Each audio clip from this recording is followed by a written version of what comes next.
네, 6월 27일 금요일 기도를 돕는 그 사랑 매일 묵상. 오늘은 시편 119편 81절에서 88절입니다. 시편 119편을 계속 보고 있는데요.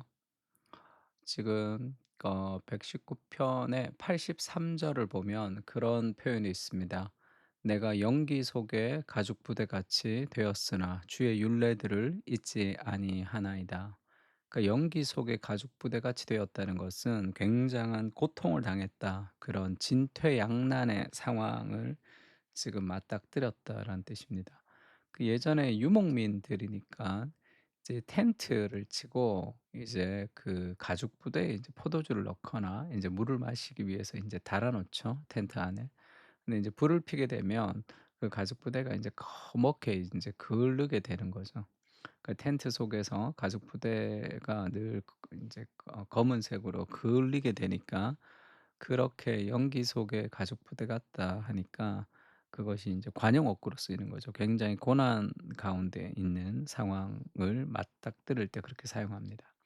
그래서 "내가 연기 속에 가죽 부대같이 되었으나"라는 제목으로 말씀을 좀 나눌 텐데 인생이 너무 힘들다는 거죠. 그러나 어떻게 한다고요? "주의 율례를 잊지 않는다." 그렇게 고백합니다. 그러니까 진퇴양난의 상황 속에 있죠. 이러지도 못하고 저러지도 못하는.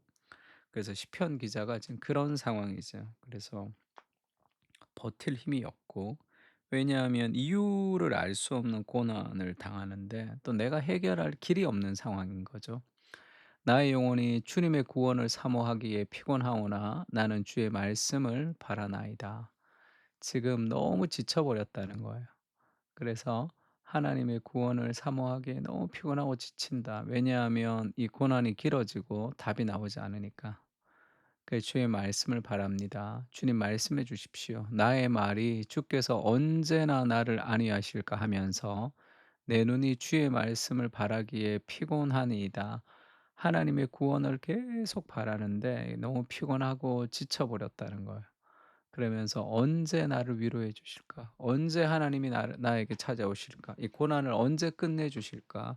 이 지루하고 긴 고난 속에 하나님 말씀을 바라기에도 내가 지쳐버렸다. 그렇게 고백합니다. 그리고 자신의 인생을 내가 연기 속에 가죽 부대같이 되었으나 정말로 거먹게 거울린 그런 가죽 부대 같은 그런 고통의 한가운데 있는 거죠. 이럴 때가 있습니다. 인생에서 나 혼자 어떤 절대적인 외로움 가운데 던져진 것 같은, 누구도 위로가 될 수 없는, 그렇게 지쳐버릴 때가 있어요. 그때 주의 율례들을 잊지 아니하나이다. 그때도 우리가 해야 될 일들은 계속 말씀을 붙들고 하나님이 말씀해 주시기를 기다리는 겁니다.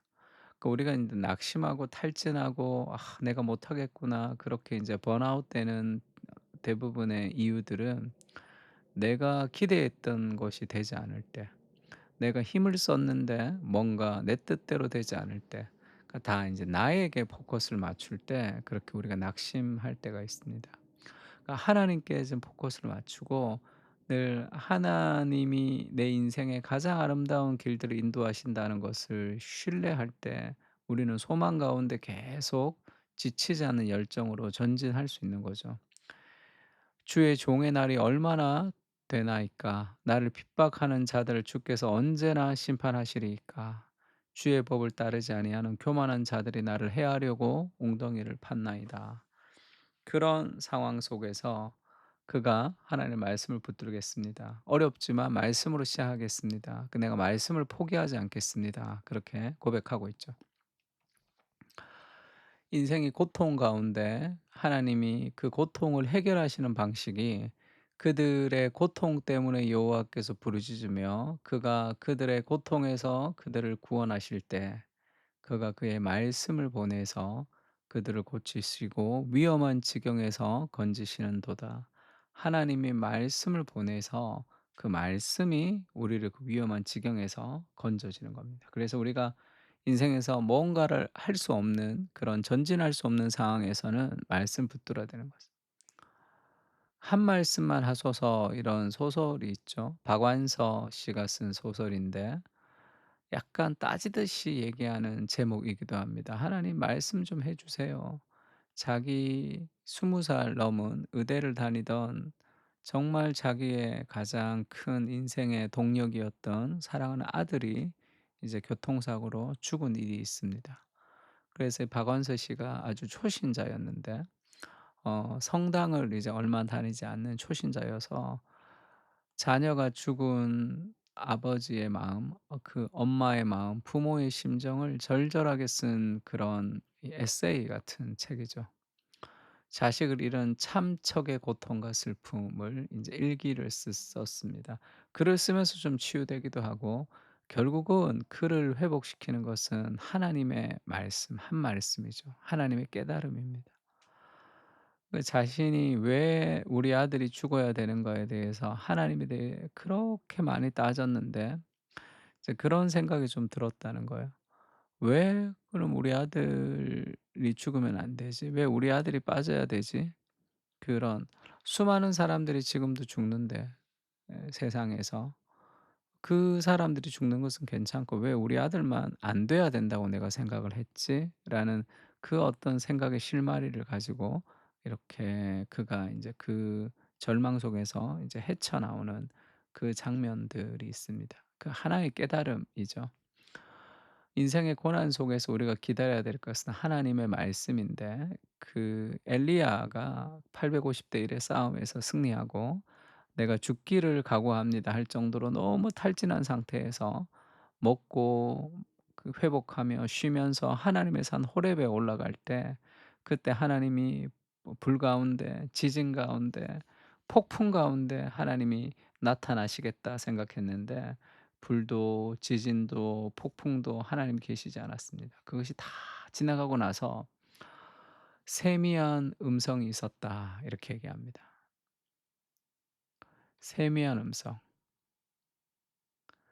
그 사랑의 음성, 그 잔잔한 위로의 음성, 나와 함께 하신다는 그 하나님의 말씀이 엘리야를 다시 회복시키셔서 엘리사를 세우고 그다음에 왕을 세우고 그런 일들을 진행하는 것을 볼 수 있습니다. 그래서 인생에서 출발하지 못하는 그런 절망 속에서 우리에게 필요한 것은 하나님의 말씀을 붙드는 거죠. 그리고 이 대인관계의 어려움 속에서도 그 말씀을 붙들고 있습니다. 그가 이제 악한 사람들이 그를 막 공격하고 그런 대인관계에서 정말 고통스러운 상황을 많이 겪죠. 주의 모든 계명들은 신실하니이다. 그들이 이유 없이 나를 핍박하오니 나를 도우소서. 그들이 이유 없이 핍박하는 그 이유를 알 수 없는 고난 속에서 하나님의 말씀을 붙들죠. 하나님 말씀은 신실해서 그 말씀이 반드시 이루어지니까. 지금은 힘들고 이유를 알 수 없지만 하나님 말씀 붙들 때 우리는 그것을 견딜 수 있는 소망을 얻을 수 있습니다. 왜냐하면 그 말씀을 붙들 때 "사람이 감당할 시험밖에 너에게 당한 것이 없다. 오직 너희가 감당할 시험밖에는 허락하지 않고 시험 당할 즈음에 피할 길을 내서 너희로 능히 감당하게 하신다."는 말씀이 있다면, 그 어려울 때 사람이 감당할 시험밖에 너에게 당한 것이 없다는 것을 붙들고 기도하는 거죠. 그때 우리가 그 감정의 그런 그 소용돌이 속에서 그 길을 잃어버리지 않을 수 있는 닻을 놓는 것과 마찬가지죠. 그 말씀을 계속 붙들고 기도하는 거죠. 두렵고 힘들 때마다 여호수아에게 함께 하셨던 "너의 평생에 너를 당할 자가 없을 것이니 내가 모세와 함께 있던 것처럼 너와 함께 있을 것이다." 그 말씀들을 계속 되뇌이는 거죠. "너의 평생에 너를 당할 자가 없을 것이다. 왜냐하면 내가 너와 함께 하기 때문이다." 그런 말씀을 붙드는 겁니다. "그들이 나를 세상에서 거의 멸하였으나 나는 주의 법도들을 버리지 아니하였사오니 주의 인자하심을 따라 나를 살아나게 하소서. 그리하시면 주의 입의 교훈들을 내가 지키리이다." 그 어려운 상황 속에서도 말씀을 붙들 때 그 말씀이 우리를 회복시킵니다. 그래서 말씀과 기도로 거룩해지는 것이고, 그 하나님의 말씀을 붙들 때 우리가 삶에서 여러 가지 어려움 그리고 그런 고통스러운 환경을 우리가 이겨 나갈 수 있는 힘이 되는 거죠. 예수님도 마찬가지입니다. 예수님도 정말 힘들었는데 정말 어려웠는데 "아버지의 뜻대로 해 주십시오. 내가 원대로 하지 않고 아버지의 원대로 되기를 원합니다." 하면서 그 하나님의 뜻을 붙든 거죠. 내 감정대로, 내 판단대로, 내가 원하는 대로가 아니라 하나님이 원하시는 대로 하기를 원합니다 하면서 그 말씀을 탁 붙드는 거예요. 그것이 인생의 수많은 낙심의 문제, 그리고 넘어짐의 문제, 그리고 하기 싫은 수많은 삶의 문제들을 이기면서 우리를 거기까지 인도하는 그런 능력이 되는 것입니다. 그래서 좀 힘들고 지치고 출발할 수 없는 상황 속에서 "하나님 말씀해 주십시오." 그렇게 기도해야 되는 거죠. 내 힘으로는 문제를 해결할 수 없습니다. 버틸 힘이 바닥이 났을 때도 우리를 일으켜 세우는 것은 오직 주님의 말씀뿐임을 기억하며 말씀과 기도로 삶을 다시 일으키게 하옵소서. 성경과 기도는 지혜에 이르는 가장 중요한 수단이며 생수의 샘을 퍼올리는 두레박입니다. 주님께 나아감으로 회복하고 위로를 얻게 하옵소서. 아멘. 우리 시편을 같이 기도하면서 인생의 여러 가지 전진하지 못하는 삶의 환경 속에서 우리를 시작하는 것, 우리를 출발시키는 것은 오직 주의 말씀입니다. 그렇게 고백하며 말씀을 붙들고 살아가는 하루가 되었으면 좋겠습니다. 다 같이 기도하겠습니다.